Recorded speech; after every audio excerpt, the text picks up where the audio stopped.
the posture, how you can align to that metaphysical dimension of journey of spiritual direction.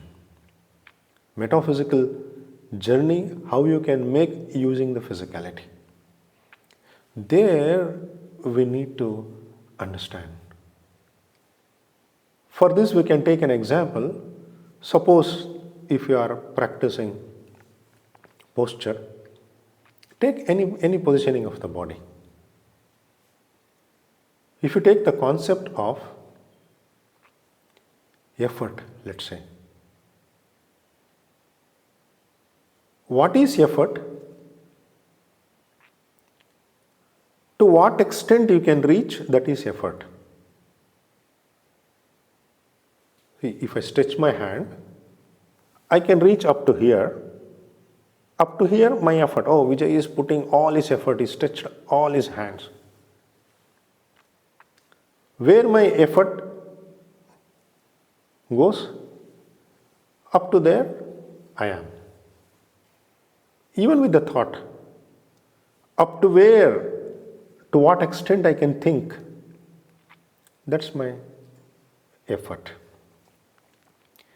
Effort always has an end. No metaphysical thing has an end. Prana has no end. Soul has no end. Every effort has to be like ended. An effort cannot go forever. How long you can stretch, how long you can think, how far you can think. Whereas the whole effort falls into the limitation of time and space. Whereas the true spiritual journey is beyond time and space. To enter time and space, you need effort. To enter beyond the sphere of time and space, you need effortless. So, effortless is the path. When you are practicing a posture, if you are effortless, what is the indication? When come to the posture, if you are effortless, you will not experience your body. You will not at all experience your body. Up to where you are not experiencing your body, up to there you are effortless. That's why stillness. So this effortless state breaks the barrier. What's happening in the present day practice? One posture, then they go to another posture, they try to jump from posture to posture. They want to experience the physicality. They want to experience the positioning of the body. Wherever you are experiencing, it's an effort. See, effort has its own range. Physical effort, breath effort, mind effort. In the same way, effortless, physical effortless, breath effortless, mind effortless. Everything has a range. When it comes to the effortless, infinite. By bringing the effortlessness, you can walk the path of metaphysicality through physicality.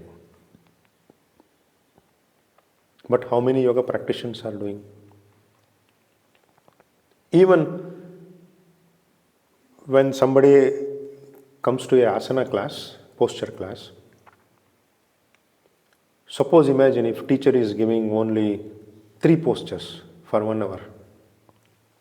They complain, no, class was not nice, only 3 postures, only 5 postures, only 7 postures. What it indicates? They want to experience more posture. They think by doing more posture, I will be healthy, I will be fit, something will come. Actually, it is a reverse.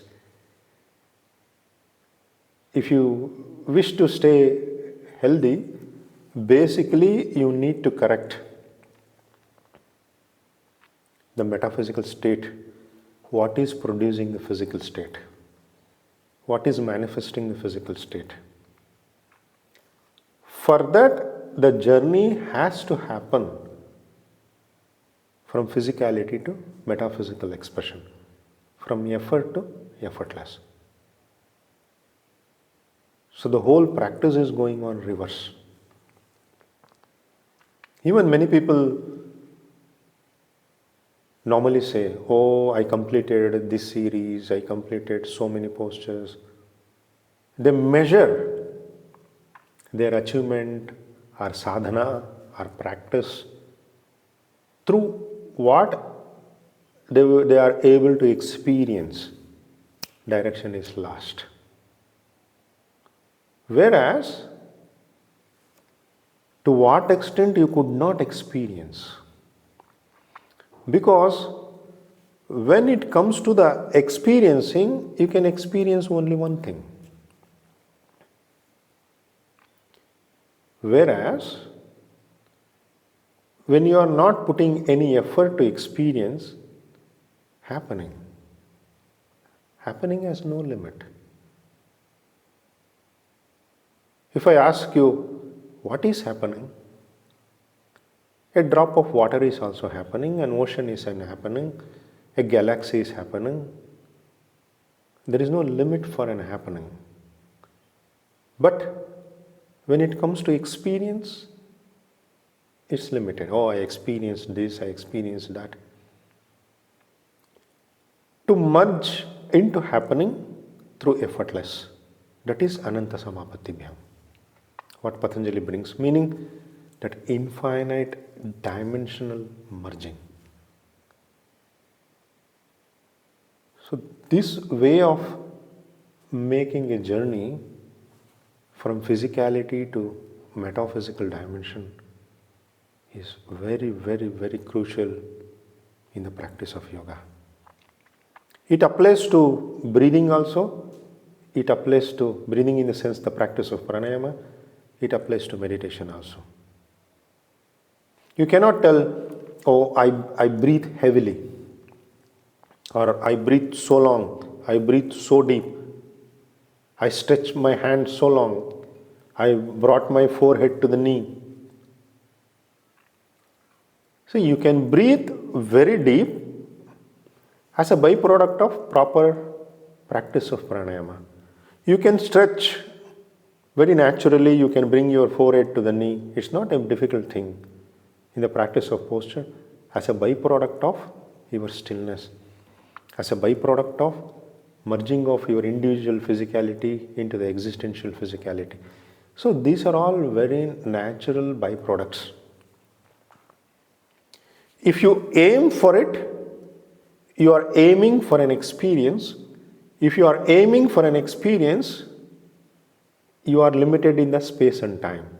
When you are limited in the space and time, you are limited in the karmic cycle. Karma, we all know. Cause and effect. There is a cause, there is an effect. So that effect becomes a cause for the next effect. So you are in the cycle, vicious circle. Is like you can't escape it.